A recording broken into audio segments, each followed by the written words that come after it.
Hello student. Class 11th में हम लोग जो है लास्ट क्लास में सर्कल को स्टार्ट किए थे हम लोगों ने, है ना। और हमने जो है सर्कल के इक्वेशंस को डिराइव किया था लास्ट क्लास में।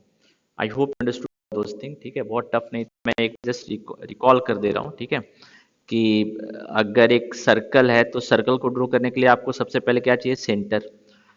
और दूसरा क्या चाहिए, रेडियस। जब तक आपको सर्कल का सेंटर और रेडियस पता नहीं होगा आप सर्कल को ड्रॉ नहीं कर सकते हैं। अब सर्कल का सेंटर और रेडियस पता हो गया, then you can easily draw the circle, है ना। आप सर्कल को इजिली ड्रॉ कर सकते हैं। ठीक है, तो सर्कल का सेंटर और रेडियस अगर पता हो जाएगा तो आर पता है, सेंटर पता है। सेंटर मान लीजिए ए बी है तो सर्कल को आप इजीली ड्रॉ कर सकते हैं। तो सर्कल का हमने बोला था कि क्लास 11th में हम लोग इक्वेशन पढ़ेंगे, तो मैंने डिराइव किया था by using the concept of locus. तो आपको याद होगा कि जो जनरल पॉइंट था उसको हमने एच के मान लिया था, जो मूविंग पॉइंट है। तो डिस्टेंस फार्मूला से हमने यूज किया था, तो क्या आया था formula, x minus a whole square plus y minus b whole square is equal to r square. लेकिन अगर एक सर्कल हम लें जिसका सेंटर क्या हो जाए, जीरो जीरो, रेडियस आर ही है, सेंटर क्या हो गया, जीरो जीरो, रेडियस जो है वो आर है। तो इस सर्कल का इस सर्कल का जो इक्वेशन होगा वो क्या होगा, इस सर्कल का इक्वेशन ए और बी का वैल्यू जीरो हो गया तो x square plus y square is equal to r square. अब इसका ना एक और इक्वेशन हम लिख सकते हैं। ठीक है, जो हमने जनरल फॉर्म देखा था, x square plus y square plus two g x plus two f y plus c is equal to zero, है ना। इसमें क्या है कि जो सेंटर है वो आपका माइनस जी है, माइनस जी है और माइनस एफ है, और रेडियस का वैल्यू कितना है, under root F G square plus F square minus C, ये जो था रेडियस का वैल्यू था। So I hope you understood this part, there is nothing new, है ना। हमने ऑलरेडी अपने क्लास में पढ़ रखा था लास्ट क्लास में। ठीक है, ये हमने कैसे निकाला ये भी हमने लास्ट क्लास में देखा था। और हमने जो फर्स्ट और सेकंड क्वेश्चन जो था, एक जिसमें सेंटर पता करना था और एक जिसमें इक्वेशन पता करना था, वो दोनों हमने होमवर्क आपको दिया था। आई hope you have completed all those thing, है ना। आज जो है हम लोग अब इससे रिलेटेड कुछ और टिपिकल क्वेश्चंस पे जाएंगे। अब एक चीज ध्यान रखिए, हम लोग ज्योमेट्री, कोऑर्डिनेट ज्योमेट्री पढ़ रहे हैं तो ऑब्वियसली ज्योमेट्री का कॉन्सेप्ट हम याद यूज कर रहे हैं। तो आपने जो भी क्लास अपने जूनियर क्लासेज में सर्कल की प्रॉपर्टी पढ़ी है, कॉर्ड की प्रॉपर्टी पढ़ी है, वो सारा हम डायरेक्टली इनडायरेक्टली यूज करेंगे। ठीक है, तो इस चीज को आप ध्यान रखिएगा। ठीक है, तो हम लोग आगे के क्वेश्चन पे चलते हैं। जैसे देखिए, क्वेश्चन नंबर 9 तक तो हमने सॉल्व ऑलरेडी कर लिया है ना। हम लोग आज जो है 9 हमारा कंप्लीट हो गया, है ना। आज जो है हमारा 10, क्वेश्चन नंबर 10 डिस्कस करेंगे। क्वेश्चन नंबर 10 क्या बोल रहा है, find the equation of a circle passing through the point 4, 1 and 6, 5। एक सर्कल का इक्वेशन पता करना है जो कहाँ से पास कर रहा है, सर्कल सर्कमफेरेंस से दो पॉइंट दिया हुआ है, 4, 1 एंड 6, 5, और सर्कल का सेंटर जो है इस लाइन पे लाई कर रहा है। ठीक है, तो चलिए इसको स्टार्ट करने से पहले ना एक चीज हम लोग देख लेते हैं कि एक सर्कल का जैसे एक लाइन का इक्वेशन पता करने के लिए हमको कितना कंडीशन चाहिए, दो कंडीशन हमने ऑलरेडी पढ़ रखा है। To find out the equation, line line के केस में हमको कितना कंडीशन चाहिए, दो कंडीशन। अब दो कंडीशन आप देखिए, दो पॉइंट के तौर पे भी होता था, एक पॉइंट स्लोप के तौर पे भी होता था, बहुत सारी चीजें थी, है ना। तो लाइन का इक्वेशन पता करने के लिए हमको कितना कंडीशन चाहिए, दो कंडीशन। इसी तरह कुछ सर्कल में भी क्वेश्चन राइज हो सकता है। To find out the equation of a circle, to find out the equation of circle, the number of conditions ये कितने होंगे, तो number of conditions will be equal to 3। यानी कि एक सर्कल का इक्वेशन पता करने के लिए हमको तीन कंडीशन चाहिए। क्यों तीन कंडीशन चाहिए वो आप देखिए। अननोन यहाँ पे कितने हैं, x minus a whole square plus y minus b whole square is equal to r square. एक अननोन r है, एक अननोन b है, एक अननोन a है ना। तो तीन अननोन, तो आपको तीन इक्वेशन कैसे आएंगे, तीन कंडीशन से आएंगे। तो एक सर्कल का इक्वेशन पता करने के लिए आपको तीन कंडीशन देने होनी चाहिए। यानी कि अगर पॉइंट के टर्म में देखें तो हमको तीन पॉइंट दे देगा तो हम सर्कल का इक्वेशन पता कर लेंगे। क्यों, अब ये भी देखिए क्लास 9 के कॉन्सेप्ट पे बेस्ड है। क्लास 9 में आपने पढ़ा था कि if three non collinear points are given, if three non collinear, ये क्लास 9 का आपका थ्योरम है, if three non collinear points are given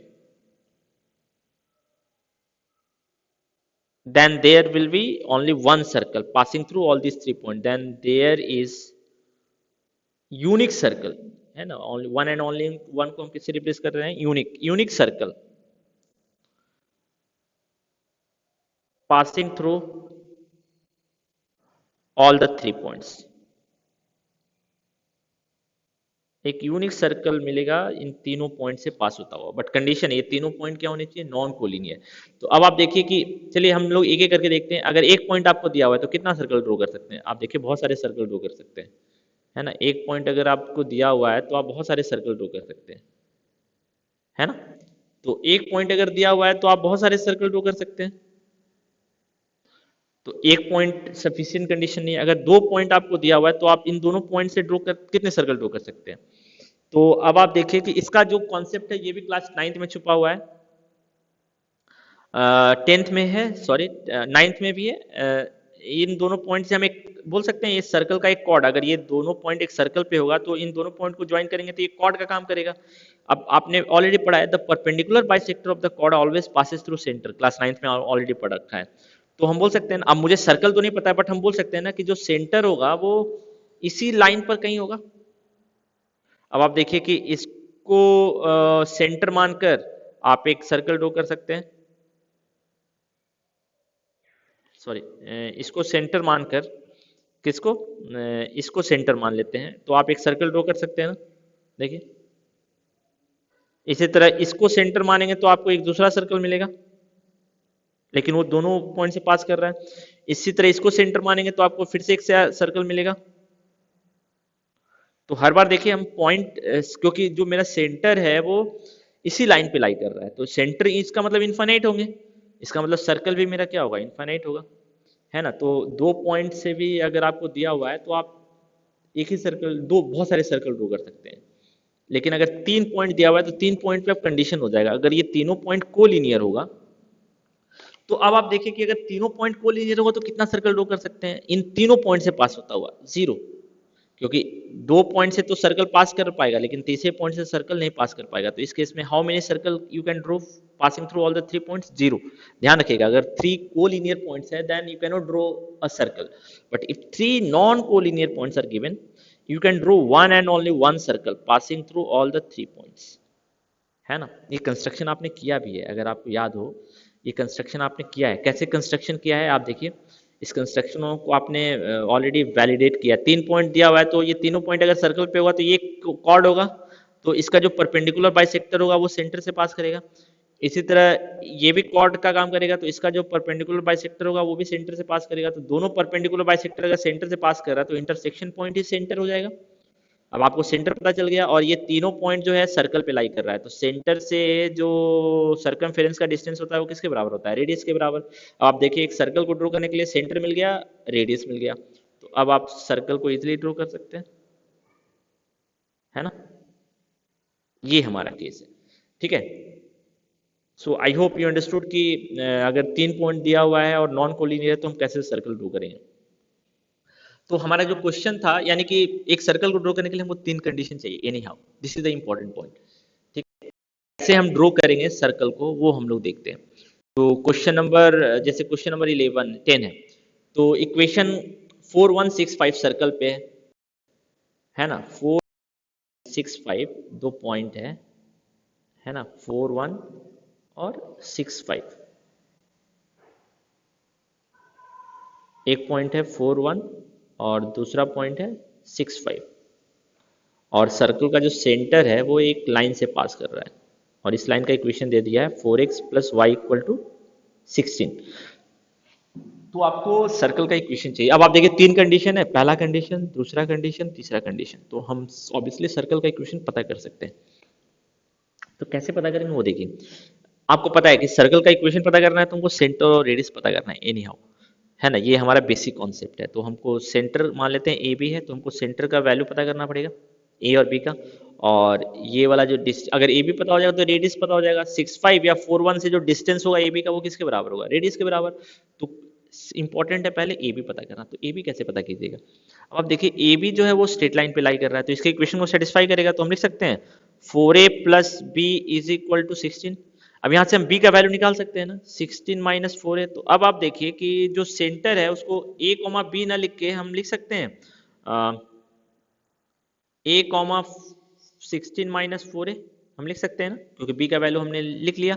अब ये मेरा सेंटर हो गया, है ना। अब सेंटर से दोनों पॉइंट का डिस्टेंस किसके बराबर होगा, रेडियस के बराबर। तो हम दोनों पॉइंट को ए ये मान लेते हैं ओ है, तो ये ए और ये बी, तो ओ ए और ओ बी का वैल्यू बराबर होगा। तो डिस्टेंस फॉर्मूला से ओ ए और ओ बी का वैल्यू निकालते हैं, है ना। सो डिस्टेंस फॉर्मूला से ओ ए का वैल्यू कितना होगा, ए -6 का स्क्वायर प्लस 16 - 4a -5 का square is equal to under root a minus 4 का स्क्वायर, a -4 का स्क्वायर प्लस 16 - 4a -1 का स्क्वायर हो जाएगा ये। सो इसको अगर आप सॉल्व कर लेंगे तो आपको a का वैल्यू निकल जाएगा ना, स्क्वायरिंग बोथ साइड कर दीजिए तो स्क्वायर रूट हट जाएगा। आप ए मेरे ख्याल से एक सिंपल इक्वेशन हो गया, इससे आपको ए का वैल्यू निकल जाएगा, और फिर आप ए का वैल्यू इसमें पुट कर दीजिए तो आपको बी का वैल्यू भी निकल जाएगा। बी का वैल्यू निकल गया तो अब ए भी पता हो गया। अब ए बी का जो डिस्टेंस है, आप तो या तो ओ ए निकाल लीजिए या तो ओ बी निकाल लीजिए, वो दोनों किसके बराबर होगा, रेडियस के बराबर। तो ये भी हमारा एक सिंपल क्वेश्चन हो गया। तो जो क्वेश्चन नंबर 10 है वो सिंपल है। क्वेश्चन नंबर 11 जो है वो सेम क्वेश्चन है ना। क्वेश्चन नंबर 10 और 11 सेम है, तो 11 आपको से सॉल्व कर सकते हैं। 12 पे आते हैं हम लोग। 12 क्या बोल रहा है, find the equation of a circle with radius 5। तो इसमें एक तो दे दिया ना, रेडियस 5 सेंटीमीटर, एंड उस centre lie on x axis and passes through the point 2, 3, है ना।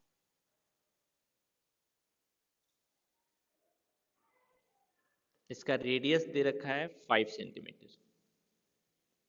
ठीक है। एक 2, 3 पॉइंट से पास भी कर रहा है, और इसका जो सेंटर है वो कहाँ है, एक्स एक्सिस पे। तो इसमें भी देखिए कि आपको 3 कंडीशन दिए हुए हैं, है ना। तो सेंटर अगर एक्स एक्सिस पे, तो एक्स एक्सिस पे है तो एक्स एक्सिस पे कोई पॉइंट कैसा दिखता है, a,0, तो हम इसका सेंटर मान सकते हैं a,0। अब a,0 का डिस्टेंस इससे निकाल लीजिए और वो किसके बराबर होगा, 5 के बराबर, तो a का वैल्यू निकल जाएगा। ये भी अपने प्रीवियस क्वेश्चन के जैसे है ना। तो क्वेश्चन नंबर 12 भी सॉल्व हो जाएगा आपका। 13 पे आते हैं। क्या बोल रहा है, find the equation of a circle passing through 0, 0 and making intercept A and be on the coordinate axis. Intercept आपने ऑलरेडी पढ़ रखा है, यानी एक्स एक्सिस को ए पे कट कर रहा है और वाई एक्सिस को बी पे सर्कल मेरा कट कर रहा है, ठीक है। तो इसको भी हम लोग सॉल्व कर सकते हैं ज्योमेट्रिकली, ठीक है। हमेशा एक रफ स्केच ड्रॉ कर लीजिए, जहां रफ स्केच ड्रॉ कर सकते हैं वहां रफ स्केच ड्रॉ कर लीजिए। अदरवाइज एक्सिस जहां पे पॉसिबल है एक्सिस भी ड्रॉ कर सकते हैं, बट हर जगह एक्सिस पॉसिबल नहीं है ना। यहाँ पे लेकिन एक्सिस हमारे लिए जो है वो इम्पोर्टेंट है, तो इसलिए मैं जो है एक्सिस को ड्रॉ कर रहा हूँ यहाँ पे। तो यहाँ पे देखिए मेरा एक्सिस जो है ये मेरा एक्सिस है ना।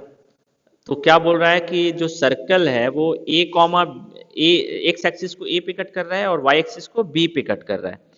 तो एक्स एक्सिस को मेरा कहाँ पे कट कर रहा है, ए पे। तो मान लेते हैं ये वाला पॉइंट ए है, तो सर्कल मेरा यहाँ से पास कर रहा है, और वाई एक्सिस को बी पे कट कर रहा है, तो मान लेते हैं ये मेरा बी है ना। तो इसका कोऑर्डिनेट कितना हो जाएगा, 0, है ना। इसका कोऑर्डिनेट कितना हो जाएगा, a,0, है ना। और सर्कल मेरा एक और पॉइंट से पास कर रहा है 0, 0। तो पहले तो आप ये देखिए कि ये तीनों पॉइंट नॉन कोलिनियर है ना। आपने ऑलरेडी पढ़ा भी है कि कैसे हम 3 पॉइंट को नॉन कोलिनियर दिखाते हैं। तो अगर इन जनरल आपको 3 पॉइंट दिया हुआ है ना, तो सबसे पहले आप ये दिखाइएगा कि दोनों जो तीनों पॉइंट है वो नॉन कोलिनियर है ना। ये सबसे पहला स्टेप होगा, ठीक है। तो अब आप देखिए कि सर्कल जो है इन्हीं 3 पॉइंट से पास करेगा, सर्कल जो है इन्हीं 3 पॉइंट से पास करेगा। तो हम बोल सकते हैं ये मेरा कॉर्ड होगा। अब मैं जो है इन ग्रिड लाइंस को हटा दे रहा हूं, है ना। ये एक्स एक्सिस को a0 पे, वाई एक्सिस को 0, b पे, है ना, और 0, 0 से पास कर रहा है। अब सर्कल जब इन तीनों पॉइंट से अगर पास कर रहा है ना, इससे भी पास कर रहा है, इससे भी पास कर रहा है, इससे भी पास कर रहा है, तो सर्कल ऐसा होगा। तो हमको सर्कल का क्या चाहिए, सेंटर चाहिए और रेडियस चाहिए। तो सर्कल का सेंटर और रेडियस कैसे पता करेंगे, वो देखिए। अब आप देखिए कि ये मेरा कॉर्ड का काम करेगा। आप ऑब्जर्व कीजिए कि ये लाइन मेरा कॉर्ड का काम करेगा, ये भी मेरा कॉर्ड का काम करेगा, कॉर्ड ऑफ द सर्कल। अब आपको पता है कि जो परपेंडिकुलर बाइसेक्टर होगा वो कहाँ से पास करेगा, सेंटर से पास करेगा। सेंटर मेरा ए है तो हमको ए का कोऑर्डिनेट चाहिए, तो ये परपेंडिकुलर बाइसेक्टर हो गया। इसी तरह इस कॉर्ड का भी परपेंडिकुलर बाइसेक्टर कहाँ से पास करेगा, सेंटर से पास करेगा। तो हम बोल सकते हैं कि तब अब आप देखिए कि यहाँ पे कुछ भी कैलकुलेट नहीं करना है, ये टोटली ज्योमेट्रिकल क्वेश्चन है। तो ये वाला पॉइंट कितना होगा, एक्स एक्सिस है ना, ये आपका क्या है, एक्स एक्सिस है, आप ध्यान रखिएगा। इसी तरह ये आपका क्या है, वाई एक्सिस है ना। तो ये वाला पॉइंट हाफ होगा ना, तो इसका कोऑर्डिनेट कितना होगा, इसका जो कोऑर्डिनेट होगा, हम बोल सकते हैं इसका जो कोऑर्डिनेट होगा वो a/2, 0 होगा।